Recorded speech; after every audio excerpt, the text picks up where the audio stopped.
ಗೋವಾ ಅಂದರೆ ಏನು ಅಂತ ಕಲ್ಪನೆ ಕೂಡ ಮಾಡ್ಕೊಳ್ಳೋದು ಕಷ್ಟ. ಆ ಕಾಲದಲ್ಲಿ ಬಂದಂತಹ ಸಿನಿಮಾ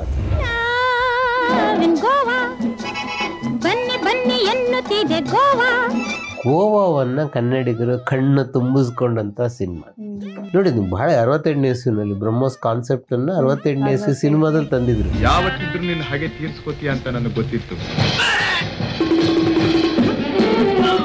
68ನೇ ಇಸ್ವಿನಲ್ಲಿ ಜೇಡ್ರ ಬಲೆ ಚಿತ್ರೀಕರಣ ನಡೀತಿರುವಾಗಲೇ ಇದರ ಚಿತ್ರೀಕರಣ ಕೂಡ ನಡೆದಿದ್ದರಿಂದ ಒಂಥರ ಅವಳಿ ಸಿನಿಮಾಗಳು ಅಂತ ಕರಿಬೋದು. ಸೊ ಅದರಲ್ಲಿ 777 ಬರ್ತಾನೆ, 666 ಬರ್ತಾನೆ, 888 ಬರ್ತಾನೆ, ಈ ಬಾಂಡ್ ಸಿನಿಮಾಗಳಲ್ಲೇ ಬರ್ತಾರೆ. ಯಾಕೆ 999? ನೀವು 3 9 ಕೂಡಿಸಿ 27 ಮತ್ತು 2 7 ಕೂಡಿಸಿ ಮತ್ತು 9 ಬಂತು.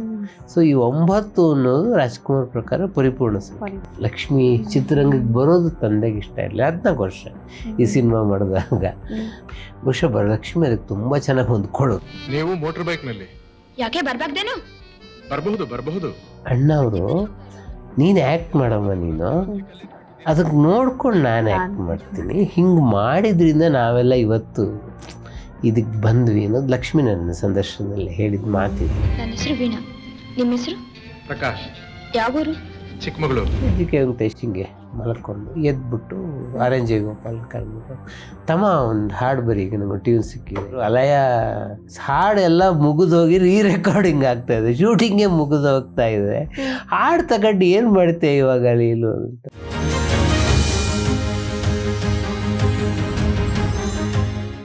ಜೇಡರ ಬಲೆ ಆದ ನಂತರ ನೆಕ್ಸ್ಟ್ ಬಂದಿದ್ದು ಬಾಂಡ್ ಸಿನಿಮಾ ಗೋವಾದಲ್ಲಿ CID 999.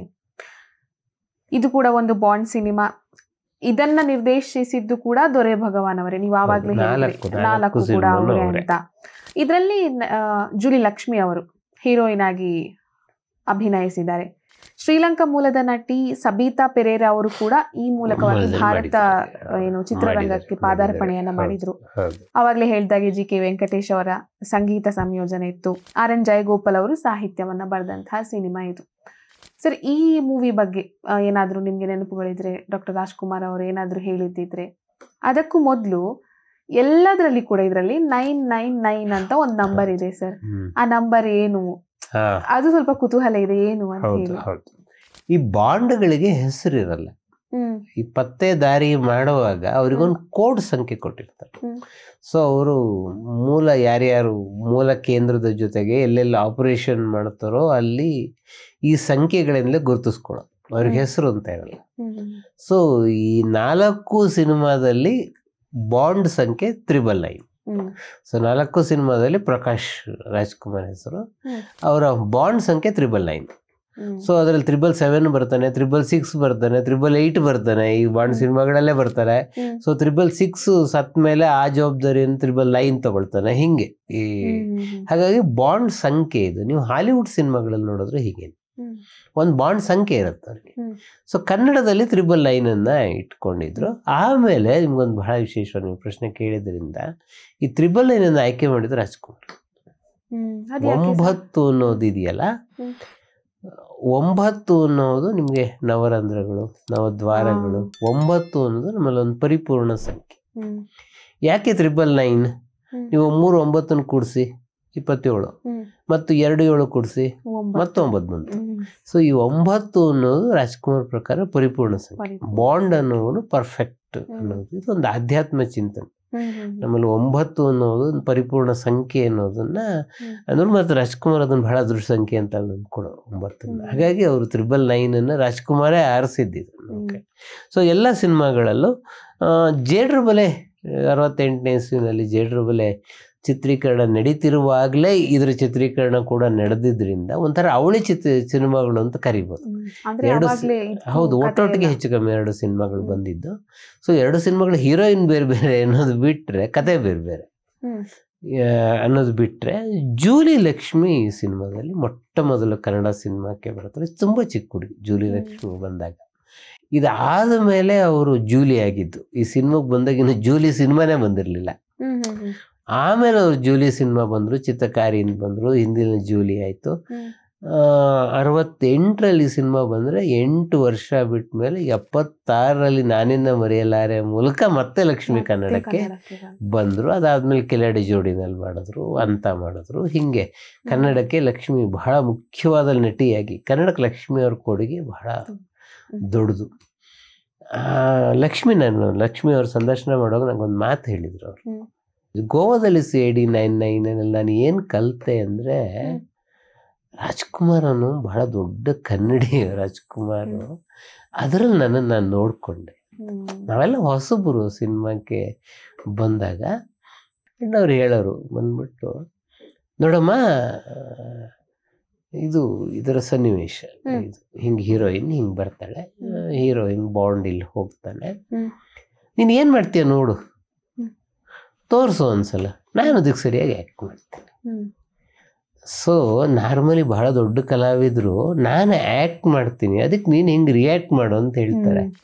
ಆದರೆ ಅಣ್ಣವರು, ನೀನು ಆ್ಯಕ್ಟ್ ಮಾಡಮ್ಮ, ನೀನು ಅದಕ್ಕೆ ನೋಡ್ಕೊಂಡು ನಾನು ಆ್ಯಕ್ಟ್ ಮಾಡ್ತೀನಿ, ಹಿಂಗೆ ಮಾಡಿದ್ರಿಂದ ನಾವೆಲ್ಲ ಇವತ್ತು ಇದಕ್ಕೆ ಬಂದ್ವಿ ಅನ್ನೋದು ಲಕ್ಷ್ಮಿ ನನ್ನ ಸಂದರ್ಶನದಲ್ಲಿ ಹೇಳಿದ ಮಾತಿದು.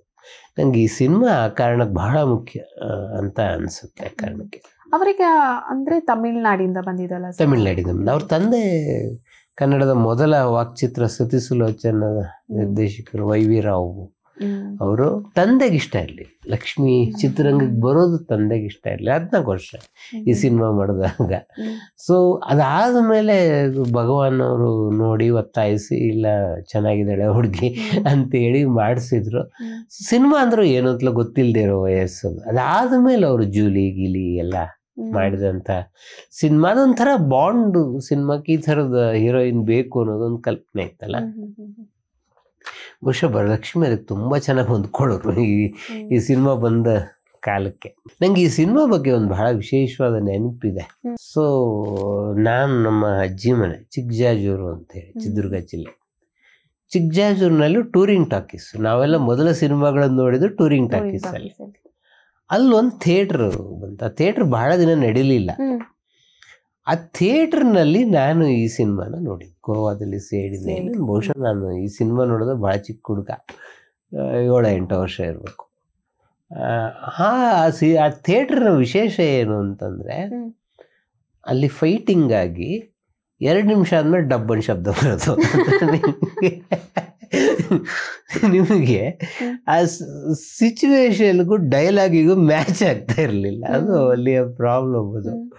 ಸೊ ನಮ್ಗೆ ಅದಕ್ಕೆ ಕಷ್ಟ ಅಂತಲೂ ಅನ್ನಿಸ್ತಿರ್ಲಿಲ್ಲ ಚಿಕ್ಕ ಹುಡುಗರು. ಅದು ನಾವು ಬಾಂಡ್ ಅನ್ನೋದು ಹೊಸ ಜಗತ್ತು. ಅದೆಲ್ಲ ನಾವು ಬಹಳ ನೋಡಿ ಖುಷಿ ಪಡ್ತಾ ಇದ್ವಿ. ನಾನು ಎಷ್ಟೋ ವರ್ಷ ಆದಮೇಲೆ ಅಣ್ಣವ್ರಿಗೆ ಹೇಳಿದೆ, ನಾನು ಹಿಂಗೊಂದು ಥಿಯೇಟ್ರಲ್ಲಿ ನಿಮ್ಮ ಸಿನಿಮಾ ನೋಡಿದ್ದೆ ಸರ್. ಅದು ಅಂದರೆ ತುಗದೀಪ ಶ್ರೀನಿವಾಸ್ ಹೊಡೆದ್ಮೇಲೆ ಎಷ್ಟೊತ್ತಾದ್ಮೇಲೆ ಡಬ್ಬನ್ ಶಬ್ದ ಬರೋದು ಅಂತೇಳಿ ಅಣ್ಣವ್ರದನ್ನ ತುಂಬ ಎಂಜಾಯ್ ಮಾಡಿದ್ರು.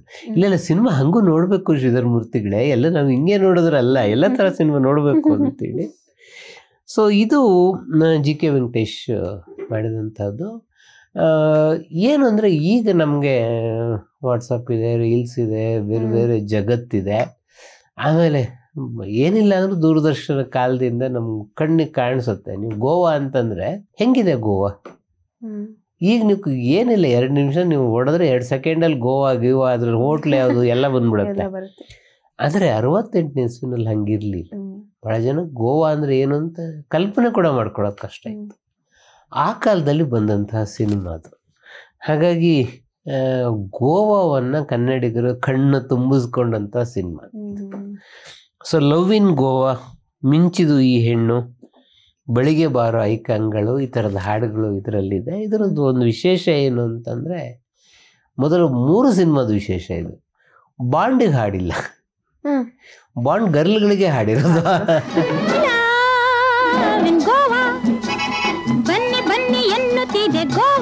ಮೂರು ಜನ ಕೂಡ ಗಾಯಕಿಯರೇ ಹಾಡಿದಂಥದ್ದು. ಎಲ್ಲರೀಶ್ವರಿ 2 ಹಾಡು ಹಾಡಿದರೆ, ಜಾನಕಿ ಮತ್ತು ರೇಣುಕಾ ಒಂದೊಂದು ಹಾಡನ್ನು ಹೇಳಿದರು. ಸೊ ಮೊದಲ ಬಾಂಡ್ ಸಿನಿಮಾದಲ್ಲಿ ನೋಟ್ ಪ್ರಿಂಟ್ ಮಾಡುವ ಟೆಕ್ನಾಲಜಿ. ಎರಡನೇದು ಇನ್ನೊಂದು ತಂತ್ರಜ್ಞಾನ. ಅವಾಗ ಭಾರತಕ್ಕೆ ಹೊಸದಾಗಿ ಕಾಲಿಟ್ಟಿದ್ದು ಬಾಹ್ಯಾಕಾಶ ಕ್ಷಿಪಣಿಗಳದ್ದು. ಇದು ಬಾಹ್ಯಾಕಾಶ ಕ್ಷಿಪಣಿಗಳನ್ನು ವಸ್ತುವಾಗಿ ಇಟ್ಕೊಂಡು ಸಿನಿಮಾ ಗೋವಾದಲ್ಲಿ CID 99. ಡಾಕ್ಟರ್ ವಾಮನ್ ಅನ್ನೋಂಥವನು ಒಂದು ಇದು ವಿಜ್ಞಾನಿ ಒಂದು ವಿಶೇಷವಾದ ಕ್ಷಿಪಣಿಯನ್ನು ಕಂಡುಹಿಡ್ಕೊಂಡಿದ್ದಾನೆ. ಅದು ಸುತ್ತಲಿನ 300 ಮೈಲಿ ಸುತ್ತಳತೆಯ ಯಾವುದೇ ಇದನ್ನು ನಾಶ ಮಾಡಿ. ಈಗ ಬ್ರಹ್ಮೋಸ್ ಎಲ್ಲ ಬಂದಿದೆಯಾ ನೋಡಿ, ಬಹಳ 68ನೇ ಇಸ್ವಿನಲ್ಲಿ ಬ್ರಹ್ಮೋಸ್ ಕಾನ್ಸೆಪ್ಟನ್ನು 68ನೇ ಇಸ್ವಿ ಸಿನಿಮಾದಲ್ಲಿ ತಂದಿದ್ರು. ಸೊ ಇದು ಈ ವಾಮನನ್ನು ಕೊಂದುಬಿಟ್ಟು ದುಷ್ಟರು ಇದನ್ನು ಅಪಹರಿಸ್ಬಿಟ್ಟು 4 ಕೋಟಿ ರೂಪಾಯಿ ಬೇಡಿಕೆ. 68ನೇ ಇಸ್ವಿ 4 ಕೋಟಿ. ಸೊ 4 ಕೋಟಿಯನ್ನು ಅಪಹರಿಸಿರ್ತಾರೆ ಭಾರತ ಸರ್ಕಾರ. ಇದು ನೋಡಿ, 2ನೇ ಸಿನಿಮಾಕ್ಕೆ ಇದು ಭಾರತ ಸರ್ಕಾರಕ್ಕೆ ಇದು ಇಂಟರ್ನ್ಯಾಷನಲ್ ಸಬ್ಜೆಕ್ಟ್ ಇದಾಗಲಿ. ಸೊ ಮೊದಲು CID 666 ಬರ್ತಾನೆ, ನೀವು ಕೇಳಿದ್ರಲ್ವ. ಆಮೇಲೆ 3ID 777 ಬರ್ತಾನೆ. ಸೊ ಆವಾಗ CID 999 ಅಂದರೆ ಪ್ರಕಾಶ್ ರಾಜ್ಕುಮಾರ್ ಬಾಂಡ್ ಈ ಜವಾಬ್ದಾರಿಯನ್ನು ವಹಿಸ್ಕೊಳ್ತಾನೆ. ಇವನ ಜೊತೆಗೆ CID 888 ಯಾರು ಅಂದ್ರೆ ನರಸಿಂಹರಾಜು ಇವ್ರ ಜೊತೆಗೆ ಸೇರ್ಕೊಳ್ತಾರೆ. ಈ ದುಷ್ಟಕೂಟ ಗೋವಾದಲ್ಲಿ ಇರಬಹುದು ಅಂತ ಹೇಳಿ ಒಂದು ಇವರಿಗೆ ಥಾಟ್ ಇರುತ್ತೆ. ಈ CID 666 ಜೇಮ್ಸ್ ಇರ್ತಾನಲ್ಲ, ಅವನ ತಂಗಿ ಸೋನಿಯಿಂದ ಬಹಳ ಇಂಪಾರ್ಟೆಂಟ್ ಆದ ಇದು ಸಿಕ್ಕತ್ತೆ ನಿಮಗೆ. ಸೊ ಇದರಲ್ಲಿ ದುಷ್ಟಕೂಟ ಪ್ರಕಾಶನ್ ಅಂದರೆ ಬಾಂಡನ್ನು ಕೂಡ ಇದು ಎಲ್ಲ ಬಾಂಡ್ ಸಿನಿಮಾಗಳಲ್ಲಿ ಒಂದು. ಇನ್ನೇನು ಬಾಂಡ್ ಅವ್ರ ಕೈಲಿ ಸಿಗಾಕೊಂಡ್ಬಿಡ್ತಾನೆ. ಅವನು ಸ್ನಾನ ಮಾಡ್ತಿರ್ಬೇಕಾದ್ರೆ ವಿಷ ಅನಿಲ ಬಿಡ್ತಾರೆ, ಅಥವಾ ಅವ್ನು ಮಲಗಿರುವಾಗ ಅವ್ನು ಕೊಲ್ಲೋದಕ್ಕೆ ಪ್ರಯತ್ನ ಪಡ್ತಾರೆ, ಅವನು ಅಪಹರಿಸ್ತಾರೆ, ಎಲ್ಲಾದರೂ ಅವ್ನು ಗೆದ್ದು ಬರ್ತಾನೆ. ಸೊ ಬಾಂಡಿಗೆ ಸೋಲಿಲ್ಲ ಯಾವತ್ತು. ಈ ಥರದ ಸನ್ನಿವೇಶಗಳನ್ನೆಲ್ಲ ಇದನ್ನು ಇಟ್ಕೊಳ್ತಾನೆ. ಈ ಸಾಹಸದಲ್ಲೇ ಅವನಿಗೆ ಬಾಂಡ್ ಗರ್ಲ್ ವೀಣಾ ಪರಿಚಯ ಆಗುತ್ತೆ. ಸೊ ವಿಲನ್ ಯಾರು ಅಂದರೆ ವೀಣಾ ತಂದೆನೇ ವಿಲನ್ ಆಗುತ್ತೆ. ಸೊ ದೇಶ ಸೇವೆನೇ ಬಹಳ ಮುಖ್ಯ ಅಂತ ಹೇಳಿ ಬಾಂಡ್ ಈ ದುಷ್ಟಕೂಟವನ್ನು ನಾಶ ಮಾಡಿ ಕ್ಷಿಪಣಿ ತಂತ್ರಜ್ಞಾನವನ್ನು ಮತ್ತೆ ಭಾರತಕ್ಕೆ ಸಿಕ್ಕೋ ಹಾಗೆ ಮಾಡ್ತಾನೆ. ಇದು ಗೋವಾದಲ್ಲಿ CID 999 ಬಹಳ ವಿಶೇಷ. ಮೊದಲನೇ ಸಿನಿಮಾ ಕಂಪೇರ್ ಮಾಡಿದ್ರೆ ಇದರಲ್ಲಿ ಟ್ರಿಕ್ ಶಾಟ್ಗಳು ಜಾಸ್ತಿ ಇತ್ತು. ಮೊದಲನೇ ಸಿನಿಮಾಕ್ಕಿಂತಲೂ ಜಾಸ್ತಿ ಟ್ರಿಕ್ ಶಾಟ್ಸ್ ಇತ್ತು. ಕೊನೆಗೆ ಆ ದುಷ್ಟಕೂಟವನ್ನು ಕ್ಲೈಮ್ಯಾಕ್ಸ್ ಇದರಲ್ಲಿ ಬಹಳ ಅದ್ಭುತವಾಗಿ ಇದ್ದಂತಹ ಸನ್ನಿವೇಶ. ಇದನ್ನು ಹೇಳುವಾಗ ಒಂದು ಬಹಳ ವಿಶೇಷವಾದ ಘಟನೆಯನ್ನು ಹೇಳಬೇಕು. So GK Venkatesh style of functioning ಯಾರಿಗಾರು ಗೊತ್ತಿದ್ರೆ, ಆ ಮನುಷ್ಯ ಸಂಗೀತದಲ್ಲೇ ಮುಳುಗಿ ಹೋದರು. ನಾನು ನೋಡಿದ್ದೀನಿ. ಅವರು ಹಾರ್ಮೋನಿಯಂ ಮೇಲೆ ಒಂದ್ಸಲ ಬೆರಳಿಟ್ಬಿಟ್ರೆ ಅದು ಸಂಗೀತದ ಕಾರಂಜಿನೇ, ಜಲಪಾತನೇ ಹರಿಯುವಂಥ. ಅವರು ಒಂದು ಹವ್ಯಾಸ ಇತ್ತು GK ವೆಂಕಟೇಶ್ಗೆ. ನೀವು ಕಂಪೋಸಿಂಗು ನಡೀತಾ ಇರುತ್ತೆ, ಇವಾಗ ಆಮೇಲೆ ಒಂದು ಚಾಪೆ ಹಾಸ್ಕೊಂಡು ಮಲ್ಕೊಂಡ್ಬಿಡೋದು. ಇದಕ್ಕಿದ್ದಂಗೆ ಮಲ್ಕೊಂಡು ಎದ್ದಾಗ ಒಂದು ಟ್ಯೂನ್ ಹೊಡೆದಿರೋದು ಅವ್ರಿಗೆ. ಇದು ಬಹಳ ವಿಶೇಷ GK ವೆಂಕಟೇಶ್. ಈ ಗೋವಾದಲ್ಲಿ CID 999 4 ಹಾಡು ಕಂಪೋಸಿಷನ್ ಎಲ್ಲ ಆಗಿಬಿಟ್ಟು ಇನ್ನೇ ರೆಕಾರ್ಡಿಂಗ್ ಆಗ್ತಾ ಇದೆ. GK ವೆಂಕಟೇಶ್ ಹಿಂಗೆ ಮಲ್ಕೊಂಡು ಎದ್ಬಿಟ್ಟು RNJ ಗೋಪಾಲ್ ಕರೆದ್ಬಿಟ್ಟು, ತಮ್ಮ ಒಂದು ಹಾಡು ಬರೀ, ಈಗ ನಮಗೆ ಟ್ಯೂನ್ ಸಿಕ್ಕಿದೆ. RNJ ಗೋಪಾಲ್ ಹೇಳಿದ್ರು, ಅಲಯ ಹಾಡೆಲ್ಲ ಮುಗಿದೋಗಿ ರೆಕಾರ್ಡಿಂಗ್ ಆಗ್ತಾ ಇದೆ, ಶೂಟಿಂಗೇ ಮುಗಿದು ಹೋಗ್ತಾ ಇದೆ, ಹಾಡು ತಗೊಂಡು ಏನು ಮಾಡ್ತೇವೆ ಇವಾಗ ನೀನು ಅಂತ. GK ವೆಂಕಟೇಶು ಒಂದೇ ನೋಡಯ್ಯ, ನನಗೆ ಟ್ಯೂನ್ ಸಿಕ್ಕಿದೆ, ನಿನ್ನ ಕೆಲಸ ಏನು ಹಾಡು ಬರೆಯೋದು. ನಾನು ಇದನ್ನು ಸಿನಿಮಾದಲ್ಲಾರ ಬಳಸ್ಕೊಂತೀನಿ, ನಾಟಕದಲ್ಲಾರ ಬಳಸ್ಕೊಂತೀನಿ, ಯಕ್ಷಗಾನದಲ್ಲಾರ ಹಾಕ್ಕಂತೀನಿ, ನಿಂಗೆ ಯಾಕೆ, ನಂಗೆ ಟ್ಯೂನಿಗೆ ಒಂದು ಹಾಡು ಬರ್ಕೊಟ್ಟು ನಂಗೆ ಕಂಪೋಸ್. ಸೊ ಇವ್ರು ಆಯಿತು, ಒಂದು ಟ್ಯೂನ್ ಸಿಕ್ತು, ಹಾಡೋ ಬರೆದ್ರು. ಹಾಡಾದ್ಮೇಲೆ ಇವ್ರು ಎಲ್ಲರೀಶ್ವರಿ ಆದರೆ ಹಾಡಿಸೋದ್ರು ಅದನ್ನು. ಆಬ್ವಿಯಸ್ಲಿ ಈ ಸಿನಿಮಾದಲ್ಲಿ ಅದು ಬಳಕೆ ಆಗೋಕ್ಕೆ ಸಾಧ್ಯ, ಯಾಕಂದರೆ ಮುಗಿದೋಗಿತ್ತು ಸಿನಿಮಾ. ಈ ಸಿನಿಮಾ ಬಂದ 4 ವರ್ಷ ಆದ ಮೇಲೆ ಕಸ್ತೂರಿ ನಿವಾಸದಲ್ಲಿ ಹಾಡನ್ನು GK ವೆಂಕಟೇಶ್ ಬರೆಸಿದ್ರು. ಓ ಗೆಳೆಯ ಈ ದಾರಿ ಮರೆತೆಯ ಹಾಡು ಈ ಸಂದರ್ಭದಲ್ಲಿ ಸೃಷ್ಟಿಯಾದಂಥ ಹಾಡು.